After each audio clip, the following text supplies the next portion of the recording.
My parents were searching for a vacation property. Instead of purchasing a Hamptons waterfront home, they chose to purchase a haunted 18th century farmhouse in upstate New York. The farmhouse is on 100 acres of land and has 7 bedrooms. There is also a tenant house that is split into 2 parts so that male and female servants could live separately, along with several other small buildings on the property. And there was a small 1-room schoolhouse built many years ago. It had a little dome on top called a cupola, and inside that cupola hung a big bell that used to ring when it was time for class. Not far from the schoolhouse there was a huge barn made of old wood. The barn was so large that it had beautiful mahogany stalls for the horses. Each stall shone nicely when the sunlight hit it. We were told that long ago during the French and Indian War, fierce battles were fought on this land. In another part of its history, the property even served as a stagecoach, and travelers on long journeys would stop there to rest, share meals, and tell stories of far-off places. The house itself had a very heavy and gloomy feeling. It was as if the old spirits and memories of past events were still there, watching every move. You constantly felt like someone or something was looking at you from the dark corners. On a lovely summer day, I was alone in the living room watching TV. My mom and siblings had gone shopping, so I was watching I Love Lucy on one of the few TV channels available when I suddenly felt a heavy, uneasy feeling as if someone was watching me. Years later, I discovered that my brother had gone through the same thing and had reacted similarly. The first strange and inexplicable event occurred in my bedroom, which had 2 twin beds. My mom and I were the only ones home that weekend, and she was sleeping in the other bed when I woke up at dawn to the sound of sheets shifting on her bed. The sound was strong and constant, filling the silent room with a constant rustling. You have to realize that this house was so large that even if something as loud as a bomb went off in the kitchen, I probably wouldn't have heard it from my room. I lay there for a moment, feeling scared and confused, trying to figure out what was making that sound. I slowly rolled over to see what was happening, and there was no one in the bed. In the beginning, I thought maybe my mom was making my brother's bed in his room, which shared a wall with mine, but she wasn't there at all. She was in the kitchen. My mother, who never believed in ghosts, once chose to sleep in my bedroom when she was alone at home. In the middle of the night, she felt a heavy object settle on the corner of her bed and push on the mattress. When she looked closely, she noticed that the mattress was pushed down as if someone had actually sat there. She was shocked and perplexed by the experience, as the room was completely silent save for the sound of her own rapid breathing and the gentle rustle of the bed linens. At first, she thought she might be dreaming or that her mind was playing tricks on her. We lived in this house for many years, and a lot of weird things happened there. There was also a haunted restaurant in town called the Bull's Head Inn, but we didn't go there much because it was very pricey, and I never saw anything weird happen there myself. However, there are rumors that the bar was constructed in an old woman's bedroom, and that she was a part of the temperance movement, which meant she disapproved of drinking alcohol. According to the story, she would throw cocktail napkins around, and some even broke glasses.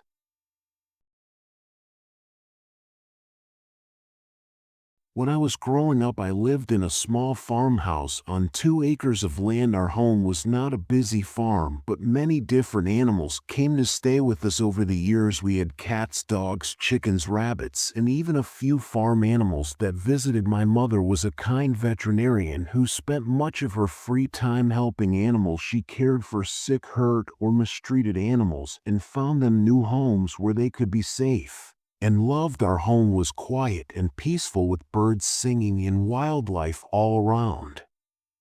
reminding us that we were not in a city. There was also a walking trail in the woods behind our house, and during the warmer months tourists, hikers, and campers often used the trail. Now I loved reading books and spent a lot of time in our barn. The barn was located at the back of our property along the fence, and I spent many hours there taking care of the animals and reading all my books, so sometimes I could hear people talking and laughing as they walked along the trail. When I was 10 years old, I usually got home from school about an hour before my mom finished work. I was a responsible kid, so my mom trusted me to catch the bus and start on my chores without any help. That day, as usual, I hopped off the school bus, opened the front gate by myself, and walked up the dirt driveway toward our house. When I stepped inside, I went straight to the kitchen where I made myself an after-school snack. I prepared a good old-fashioned peanut butter and jelly sandwich and poured a cold glass of milk. Then I took my snack and went out the back door, heading toward the barn. I knew my afternoon routine very well. Usually our dogs would run up to greet me, barking and circling around my legs with their tails wagging happily, but today I didn't see them anywhere. I called for them, but they didn't come. Instead, I heard soft, muffled barking coming from the barn. That was very strange, because we never locked the dogs in the barn. During the day they stayed outside, and at night they slept with us inside the house. I placed my snack on an old rough tree stump near the barn. Then I walked slowly to the barn door and carefully opened it to see if the dogs were okay. As soon as I opened the door, all 3 dogs burst out running happily with their tails wagging. I knelt down and petted them, relieved to see that they were all fine. After they had greeted me, I looked inside the barn from the doorway, and there was no one else. Maybe my mom had locked the dogs in that morning for some reason, or perhaps the wind had blown the barn door shut and they went inside. I didn't worry too much. I picked up my snack and sat on a bale of hay inside the barn. The dogs sat at my feet while I shared small pieces of my sandwich with them. Then out of the corner of my eye, I saw a tall, thin man with long, messy gray hair walking right past the barn entrance. I could hear him making strange babbling sounds. His voice was low and odd, like he was speaking in a language I had never heard before. Oddly, my dogs did not react as they normally would. Instead of barking or running over to investigate, they glanced toward the door where the man had walked by. They wagged their tails a couple of times, almost as if they were curious, but then went back to sitting near me. Normally, when a stranger comes onto our property, my dogs jump up, bark loudly, and rush over. A small bit of fear tugged at my stomach, but not too much, because I was just a kid and my dogs looked happy. I tiptoed to the doorway and peeked around to get a closer look at him. He was very tall and so thin that you could see his ribs and spine sticking out. His hair was messy like a rat's nest, and his beard was just as untidy. Now he was bending over our chicken coop, and I guessed he was searching for eggs. He pulled an egg out and stopped his strange babbling, studying the egg for a long time. Then he whispered something softly to the egg that I couldn't understand. I strained to hear his words, but they were lost in the air. Then, without any warning, he picked up the egg with his hands and put the whole thing into his mouth. I watched in shock as he bit down hard. I noticed that he was missing his front teeth and his mouth was oddly shaped. As he chomped, the yellow yolk began to spill out, slowly running down his chin and neck. I could see him grinding his jaw as he chewed, and the crunch of the hard shell. My stomach twisted and I wanted to vomit or scream, but I was completely frozen in place. When I finally snapped out of my shock, I screamed so loudly that the man turned his head to look at me. He didn't stop what he was doing, he just kept eating. I ran out of the barn as fast as I could, my feet splashing in the wet green grass. I climbed the back wooden steps quickly and rushed into the house. I slammed the door shut and locked it behind me. My heart was pounding hard in my chest and I felt terrified. I was very scared for my dogs and felt guilty for leaving them outside with that man. I pulled the small white curtain away from the window on the door and Carefully looked outside to see if my dogs were safe. Outside in the middle of our yard, I saw the strange man standing still. He was staring hard at our back door, and to my shock, my dogs were calmly licking small bits of raw egg from his fingertips as if they thought he was a friend, even though the man seemed. Since my dogs were nice and didn't show signs of fear, I felt quite frightened and knew I needed to contact for assistance immediately to avoid a worse situation. I grabbed for the phone. As I hurriedly dialed my mother's work number, I heard the man begin babbling loudly once more. The strange babbling seemed to be getting closer, and I trembled even more, making it difficult for me to speak. When my mother answered in a shaky voice, I managed to say that I needed help and that there was a man on our property. She told me to go upstairs right away, and I slowly climbed the stairs, following her instructions exactly in the hopes that help would arrive soon. At that point, my mom abruptly ended the call and called the police.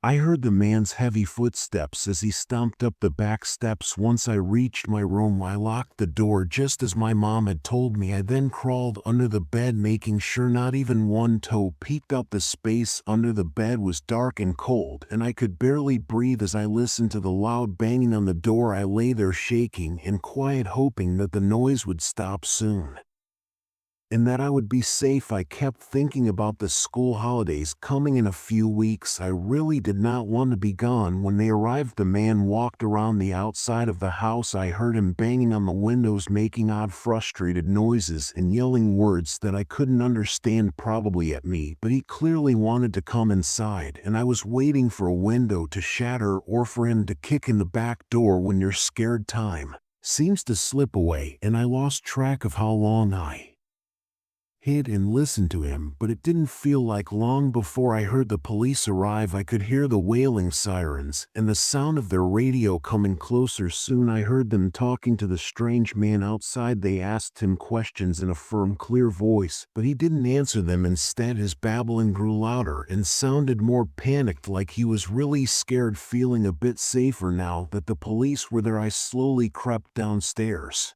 and carefully moved to the window to look outside. I could see the flashing lights of the police cars and hear the officers' voices in the light. I saw my mother running down the long dirt driveway. She looked very panicked. Her face was pale, and she moved quickly as she burst through the door, clearly desperate to get to me and bring me to safety. My mom wouldn't stop hugging and kissing me while the police asked me questions about what had happened. I felt a bit embarrassed because I was trying to explain everything, and she was so worried that she kept showing her love in front of everyone. Soon after, more police arrived as backup. They took the man with them to the police station, and I remember watching as he was led away in handcuffs. About a week later, the same two police officers returned to our house. They came back to speak with us again and to give my mom an update on the investigation. The police explained that the man on our property had been secretly living in our barn at night and hiding in the woods during the day for a few months. Many people had seen him on the trail during the summer. He was homeless, but he was not usually dangerous. This is why my dogs did not seem afraid of him. They had become friends with him. The police also said that he had health problems and had been in and out of the hospital many times. They explained that the man had started hiding in our barn when the weather began to get colder because he had nowhere else to go. He was a sick man, struggling with his health and trying to survive on his own. Over the years, many people had seen him on the trail during the summer, and my dogs had grown used to him. They saw him as a friend because he treated them kindly. This story does not end with that frightening night. My mother's kindness made a difference, and Jim's story ended peacefully when I attended his funeral 27 years later. At that time, the man we called Jim had finally received the help he needed. With my mother's support and care, he received treatment for his health issues and learned how to take better care of himself. Jim also started taking his medication again and started receiving his disability pension. My mother also helped him find a small place to live in town and even paid the security deposit so he could rent it. Jim then started helping out on our property, volunteering to care for the animals with my mother and me. Later, he earned a few paid hours each week at the vet clinic, where he helped clean and maintain the area. Even though Jim frightened us a lot and had no one in his life, he ended up making a big lasting impact on all of us, especially the animals. Sometimes when you meet someone who seems creepy, you think you'll never want to see someone like that again, but most of the time that feeling is normal. Jim deserved another chance. He wasn't a bad or mean person, he just needed someone to help him get back to a normal life. Jim was a sick man who occasionally had bad episodes, but overall, his final days went fairly well. He made friends in town and received support from his community, and he found a job in a home, and there were always people around to help him.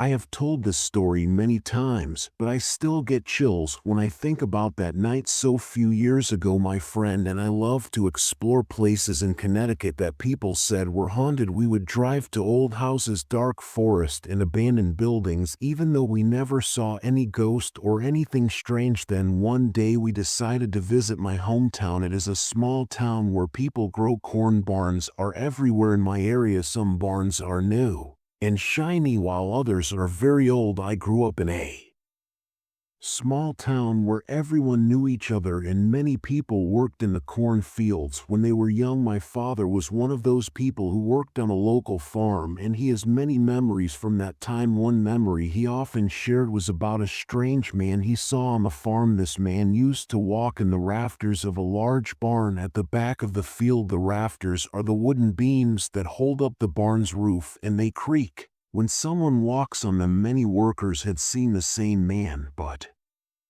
only a few knew who he really was. Then one day my father became curious and asked about him. His face turned pale when he learned that the man was a ghost. Fast forward to a recent ghost tour my friend and I were on, and we set off to find that very barn. Getting into the fields was easy because the owners were family friends and gave us permission. We joked that the drive to the back field felt like a scene from a horror movie. The road was very muddy.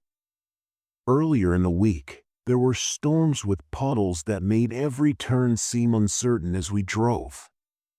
As we did so, lightning bursts illuminated the pitch-black sky, and a fresh storm gradually moved in to guide us.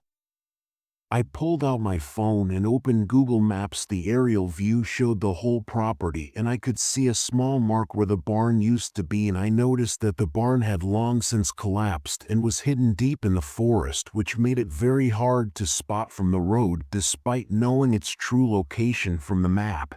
I kept this secret from my friend. It wasn't until we got close that we both felt a heavy, strange pressure in our chests. As soon as we drove past it, the feeling quickly faded away. Even though we were both scared, we wanted to see the barn clearly, so we turned around. We parked the car and aimed the headlights into the forest to light up. That heavy feeling returned, and this time it was much stronger. We eventually had to leave because everything felt angry. Just then a shadow appeared in the bushes in front of the barn. It looked like a man, and it stood there watching us. We panicked and rushed to get out of the fields, almost getting stuck in the mud along the way. That feeling of anger and dread stayed with us until we finally left the farm. The drive back home was quiet because the storm had arrived, pouring heavy rain everywhere. When we got home, the first words we said were to my father, "You were right."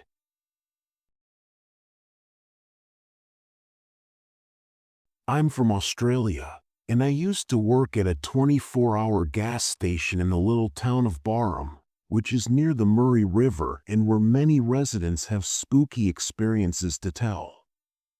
When I first started working at the station, my coworker told me not to be alarmed if I noticed strange shadows on the security cameras because the station was quiet and remote, especially at night. The security cameras were always recording, and I could watch their live feed on a small TV behind the counter, which showed not only the empty parking lot and the gas pumps, but also the dark air surrounding the station where the shadows would occasionally move. People in the area frequently talk about strange happenings and ghostly sightings near the river.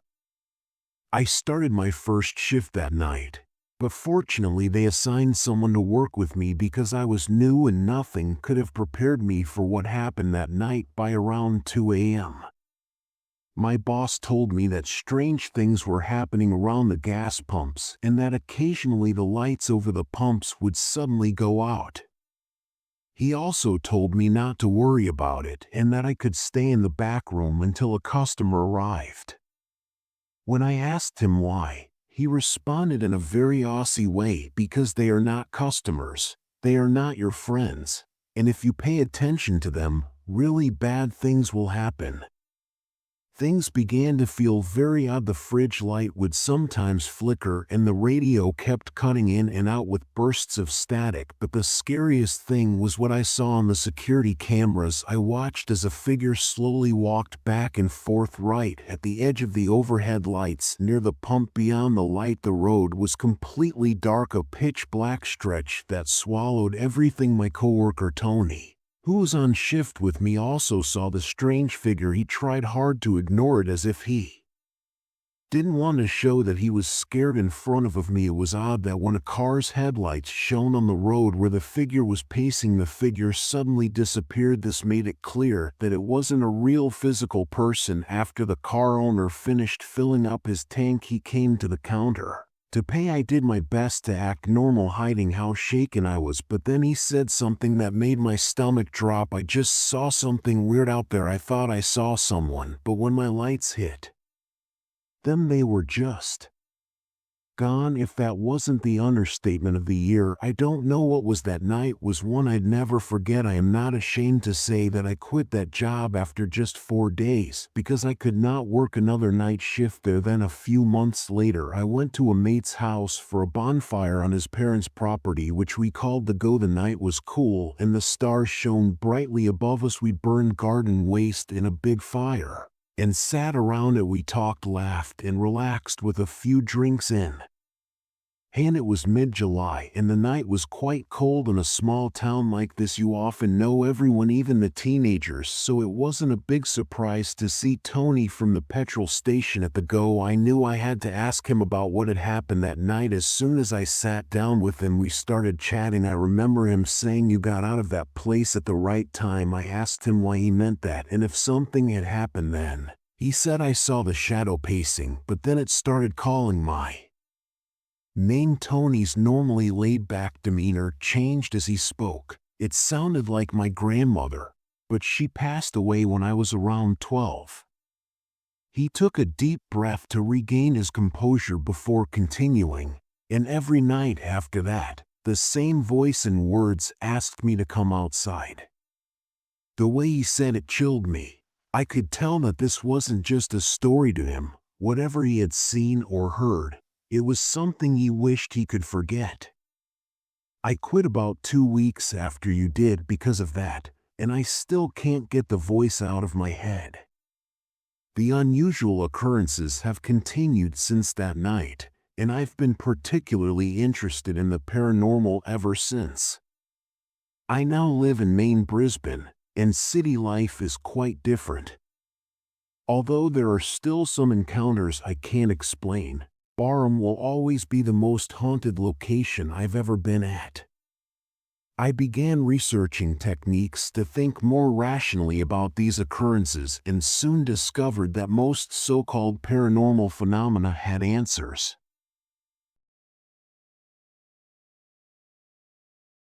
Last year, after finishing high school, I moved to a new city. I spent a lot of time looking at different colleges and finally chose one that was about 3 hours away from my old town. I decided to live on my own, so I searched for an apartment and found a small place where I didn't have to share with anyone. The apartment was in a safe neighborhood with friendly neighbors, and the rent was affordable enough for me. It was also near several parks, cafes, in a shopping area for the first 4 months.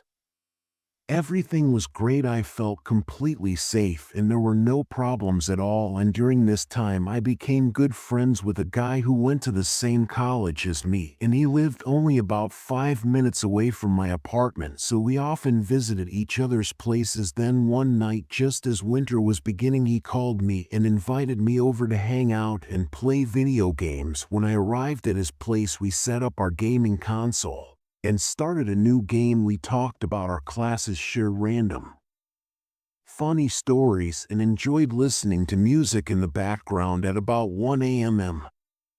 we decided to finish up and I went back to my apartment. Once inside, I went out onto the balcony that overlooked the building's entrance to smoke. I remember looking around and noticing that there was no one else outside. It was a very cold winter night, and since it wasn't the weekend, everyone was already in their homes. I could see only 1 or 2 cars slowly passing by on the empty street. The quiet made the night feel even colder and more peaceful. I decided to call it a night and began getting ready for bed. I changed into my pajamas, brushed my teeth, and turned off the lights in my room. Just then I heard a short ring at my doorbell. I paused in the middle of my room for several seconds as I wondered who could be there at this late hour. I tiptoed to the door and leaned in close, listening carefully to see if I could hear anyone outside. Now my first thought was that maybe my friend had come over to drop off something I might have forgotten, but then I remembered he usually texts or calls first if he's coming over. I listened for about half a minute until the person rang the doorbell again and knocked a couple times lightly.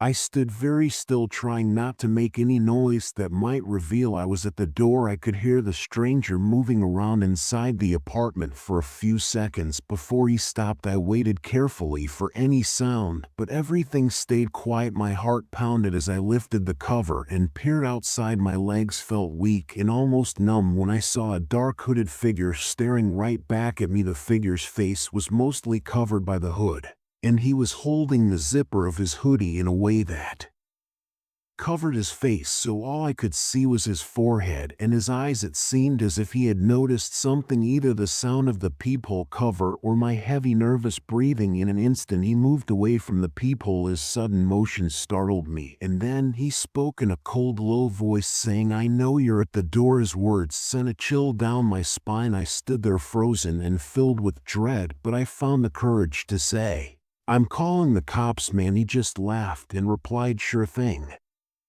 big guy." Then he wiped the door handle with his sleeve before walking away. I immediately called the police. When they arrived, they told me I wasn't the only one he had bothered. Apparently, he had been doing this for at least a month, and the police suspected him of a home invasion to a case where a father had chased him out of a house. I stayed at my friend's house for about a week after that night, because I didn't feel safe going back to my apartment right away. During that time, I kept thinking about what had happened, replaying the moment in my head over and over. The stranger's voice, his creepy laugh, and the way he covered his face with his hoodie. It all stuck with me. A year has gone by and I still haven't heard anything about him, so I believe it's more likely that he simply moved to a different area to continue doing the same thing somewhere.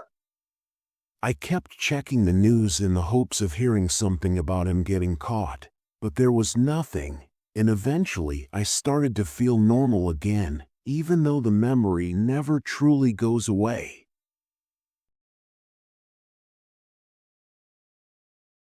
There was a lot of snow in the UK's north in March. I decided that I didn't need to clean the entire windshield because I had not used it all day. So I just scraped off a small section of ice from the area where I would see clearly while driving. A few minutes later, I locked my car and went into the grocery store, which is a small store on a busy crossroads that leads to 4 different areas. Occasionally, there are really good deals, so I looked around what started as a quick trip to buy some fizzy. I was not working that day, and everything was covered in a thick layer of snow and ice when I looked outside at 8:30. Pop ended with me leaving the store with my hands full, so the shop assistant helped me open the door. Now normally he would help me get to my car, but tonight he was busy and almost ready to close up the shop. I decided to make things easier by unlocking my car door from inside the store so I could quickly go to my car. I thought this would save time, but it turned out to be one of my first mistakes. When I unlocked the car, all the lights suddenly switched on because it was very dark outside at first. I was happy about the bright lights since the car park had no other lights. As I walked to my car, I saw two men running from one side of the crossroads toward the shop. I didn't think much of it and opened the driver's door. I started putting my shopping into the passenger seat. Out of the corner of my eye, I noticed someone running past me. I assumed it was one of the men who wanted to get inside the shop to escape the cold. I got into my car, closed the door, and was about to start the engine when I heard a knock on the passenger window. I looked over and saw a middle-aged man with a huge smile just staring at me. His eyes were fixed on me in a way that made me feel uneasy. I hurriedly put the vehicle in reverse as the guy started laughing loudly and continued tugging on the door handle as if he believed it would open if he pushed hard enough. However, as soon as I did, the parking sensors began beeping loudly, and I looked at the rearview mirror when I noticed the second man blocking my path. I was completely trapped, and the only way out was to drive backward, but I was too scared to do so because I had left my phone at home, and the shop was only a few minutes away. My mind was racing, trying to figure out how to get out of the car, and the man on the left side of my car kept pulling the door handles and had begun banging on the windows. He looked increasingly irate, and his eyes were fixed on me the entire time. Suddenly, I heard a loud bang, and I turned to see that the man on my left had just kicked off one of my side mirrors. That was it, and I knew I had to do whatever it took to get out of there. So I quickly put the car in reverse and hit the gas. The man behind my car jumped out of the way as I turned, but now the other man was standing right in front of me. I wasn't going to let him stop me. I aimed the car straight at him and drove forward. At the last second, he jumped aside, and I sped out of the parking lot, racing back home as fast as I could. Since my car was easy to recognize, I decided to park a little farther from my house. I didn't want them to figure out where I lived if they had followed me as I got out to check if my side mirror could be fixed. I noticed something worse. My front tire had been slashed with a knife and was completely flat. A chill ran through me as I thought about what could have happened since he damaged my car. I don't think they were trying to steal it, but when they saw the lights turn on, they probably thought I was an easy target, alone in a dark parking lot with nowhere to go. Now I'm more careful than ever. I only unlock my car when I'm standing right next to it, and I've changed the settings so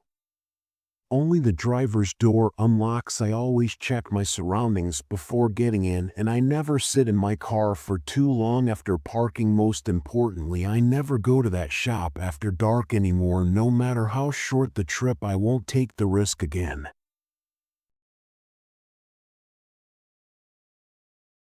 Not a completely first-hand experience, but one from my brother from 2013, I believe, that we constantly bring up.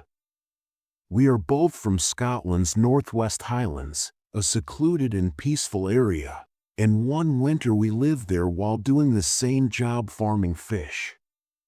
Long nights, frigid temperatures, and powerful storms may make winters difficult. Our little community consists of around 50 homes dispersed across a few kilometers down the coast. Except from the few street lights, the area is mostly dark and open, with the sea and mountains on each side. My brother was renting a large house about half a mile up the road, which had about 6 bedrooms and was very old. It was sat among trees at a bend in the road, and most of the rooms were empty and filled with old stuff, which gave the house a slightly eerie feel. I was living with my mom in her little stone house, which was warm and safe and where nothing strange happened. My brother tended to spend most of his time in his living room and bedroom. We also converted one of the downstairs rooms into a gym that we used together. One evening, while he was watching TV by himself, the door leading outside his living room was stuck shut and hadn't been used in a long time. Suddenly, the door handle began to shake as if someone outside was grabbing it and attempting to open the door. The rest of the door didn't move, only the handle. What was even stranger was that the house had large windows, and from where he was sitting, he could see the outside of the door. If someone had been there, he would have seen them.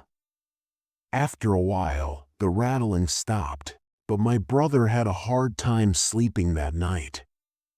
Since he doesn't usually believe in such things, I think he was telling the truth. Later, when I was working out alone in our gym, which we had set up in one of the downstairs rooms, I heard a noise from upstairs that sounded like slow, heavy footsteps or something big being dragged across the floor. I stood motionless, trying to figure out what it was. Since the home was ancient, I reasoned that it was most likely simply the wind blowing through the deserted rooms. When I lived there, I took my mom's dog for walks and he would frequently stop, raise his fur, and growl toward the ruin at night because it is the closest building to my brother's house. The other old buildings in the area felt empty and harmless, and because they were close to the road, the street lights made them easy to ignore, but this one was different. Most likely a deer or some other animal stayed there, which bothered the dog. The ruin's sharp, dark shape also had a way of making the mind wander, and I can't get rid of the feeling that something sad and angry link ers there is disturbing anyone nearby on a cold Highland winter.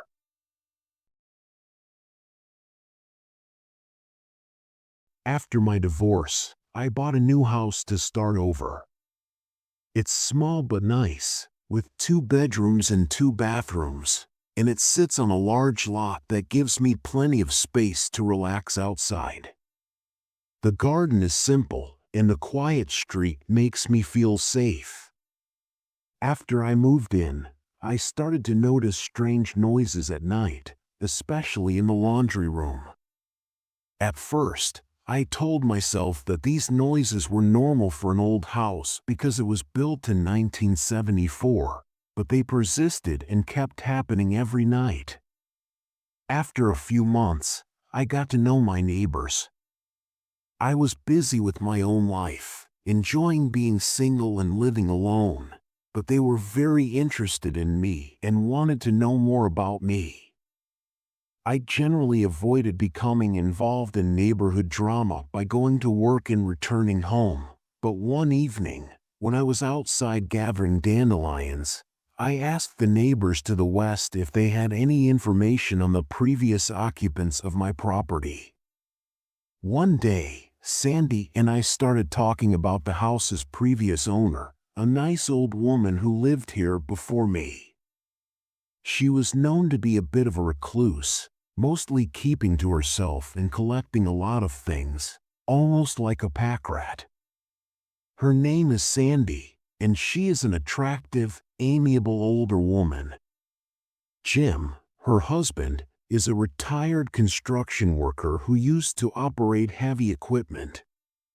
Sandy explained that the neighbors became concerned when they noticed that the elderly woman had not been seen in her backyard for a few days.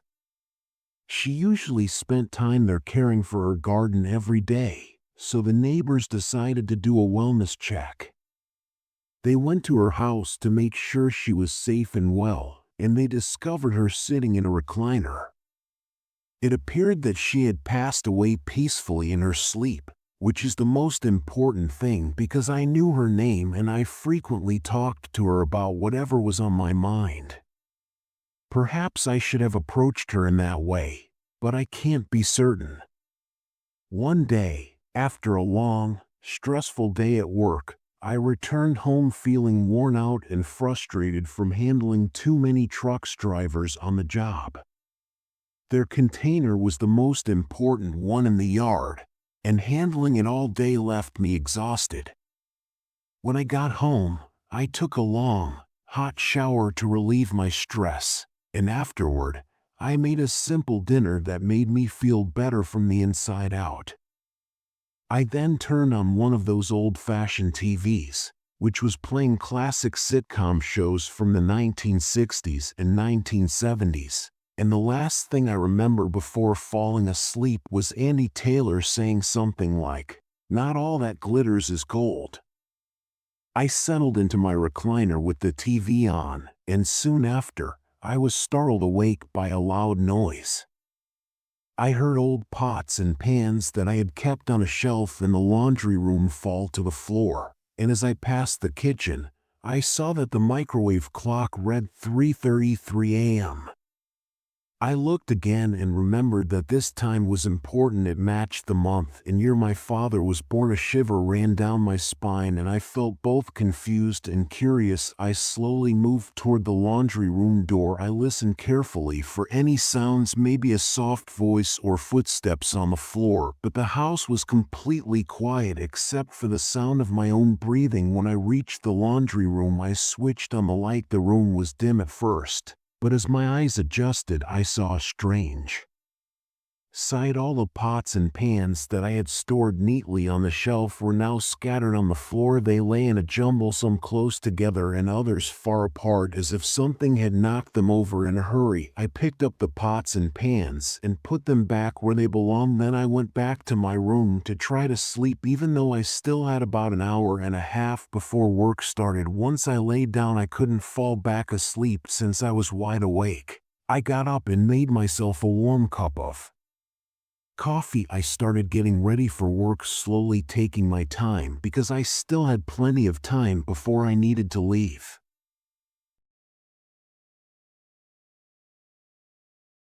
I'm still feeling anxious about what occurred today. My first driving lesson was a little stressful because I had to pay close attention, and by the end I was exhausted. In addition, I haven't been feeling well, so I went straight home wanting to rest. I grabbed a warm blanket, laid on the couch, and tried to relax because I was still thinking about driving. I also decided to practice some driving rules using some apps I had downloaded. The house was quiet because I was home alone. There were no cars in the driveway, and my front room had plenty of natural light from a large window. It had been about 2 hours since I had last moved when I heard a loud, heavy tap on the front door. The mail had already arrived, and we weren't expecting any shipments. Additionally, I hadn't heard a car stop outside recently, and our village has seen a lot of charity workers knocking on doors. It's been happening so frequently that it's becoming overwhelming because I was feeling exhausted and drained from my driving lesson, and I didn't want to deal with another charity worker. I also felt a little uncomfortable saying no again, so I stayed quiet on the couch and hoped they would leave. They knocked twice more, each time louder than the last time, and I became uneasy. After a while, I heard footsteps coming down the front steps, so I slowly moved to the window to see who it was, where they were going, but when I looked outside, no one was there. I've read plenty of creepy stories and watched enough scary movies to imagine all kinds of things, but like most people, I tried not to overthink it. I told myself it was nothing and decided to make some lunch. I walked to the kitchen, which faces the backyard. There's a big window and a set of patio doors, and both had the curtains open, letting in plenty of light. As soon as I stepped inside, something moved in the corner of my eye.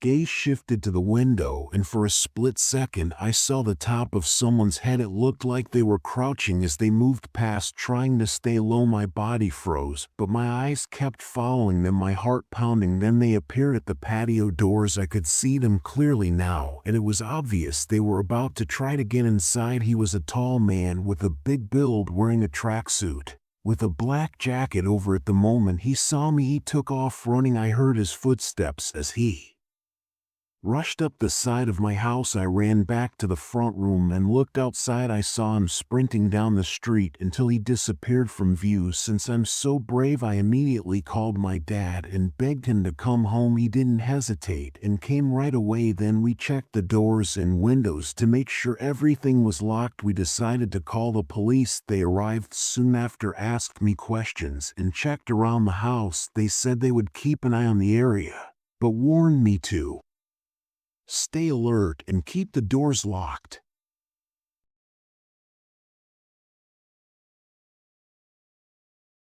About a week ago, my husband and I moved into our new house, which we purchased from his parents, who had inherited it from their own parents.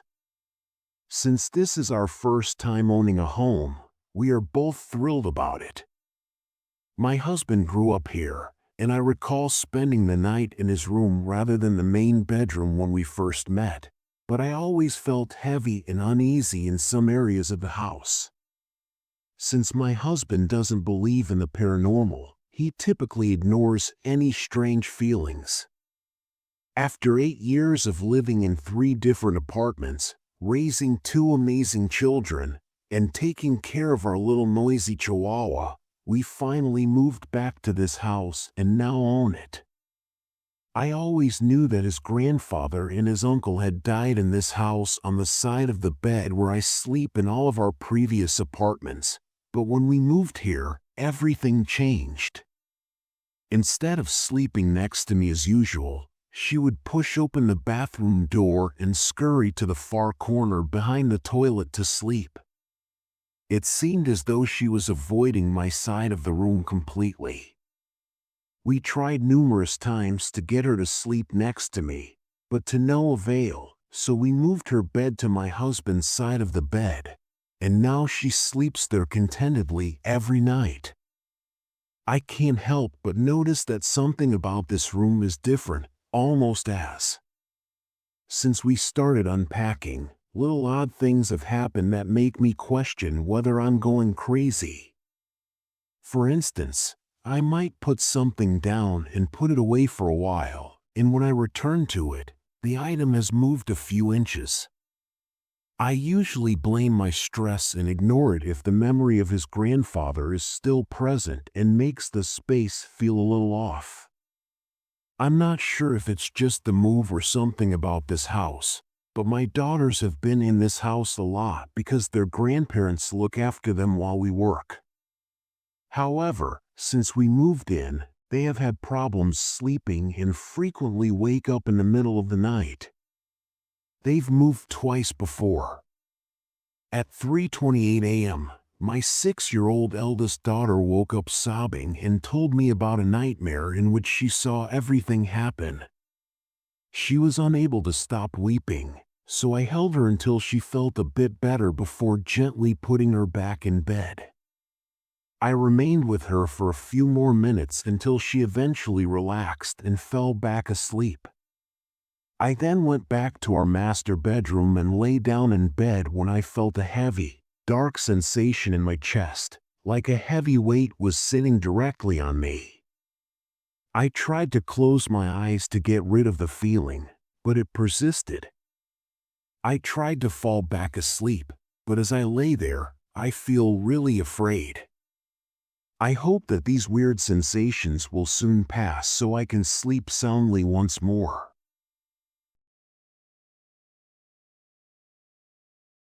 I moved into a 1924 house 2 months ago, and since then, I've had a few strange experiences that I can't explain. One night, I woke up feeling uneasy, but I didn't know why, so I went to the bathroom and then to the kitchen for a drink. As soon as I entered, I noticed that all the cupboard doors on one wall were open, some were slightly open, while others were wide open. I knew that I hadn't left them that way before going to bed because I always close the doors and I like to keep things tidy. A few weeks later, I was in my home office, where there was no TV, no music, just my work computer. Suddenly, my dryer buzzer went off, and I didn't give it much thought until I realized that I hadn't done any laundry and hadn't been in the basement for at least 3 days. Normally, the buzzer only sounds once when the cycle is finished, but for 15 minutes or so, I sat there listening and staring at my office door. I knew that no one else was home, and that my cats were upstairs and not close to the basement. The following day, I was still thinking about it while chatting to my sister on FaceTime, but I forced myself to ignore it. Eventually, I made the decision to go down to the basement, where I found my washer and dryer covered in a rough, gravel-like substance. The floor above them is wooden, and there was no dirt or gravel anywhere else. It was odd, but I tried to figure out why, and I blamed my cats even though it didn't seem like their fault. A week later, while I was working in my office, I heard a noise from the front of the house. It wasn't loud, but it was enough to get my attention. Curious, I got up and went to the living room, where I noticed something odd. My attic door was open at 6 o'clock. The door is always closed and latched, and I hadn't touched it. Trying not to think too much, I pushed it shut, made sure it was locked in place, and returned to my desk. Not even 10 minutes later, I heard another noise. As I made my way back to the living room, I noticed that the attic door was open once more. I was uneasy because there was no reason for it to open on its own, especially not twice in a row. I made sure the door was securely latched before leaving for work, making sure that no windows or doors were open to prevent a draft. My cats were with me in the office, so they couldn't have touched the attic door. However, yesterday, when I got home, I noticed that my front door, which I never use, was slightly open. I checked everything carefully, and the handle and screen door were both locked. I live alone with my cats, and they aren't opening doors, but I do feel like I'm not alone in this house.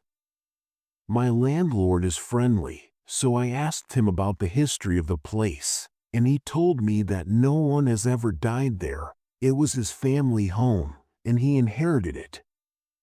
He also told me that no previous tenant had ever mentioned anything odd, which made me wonder if I'm just dreaming or overanalyzing.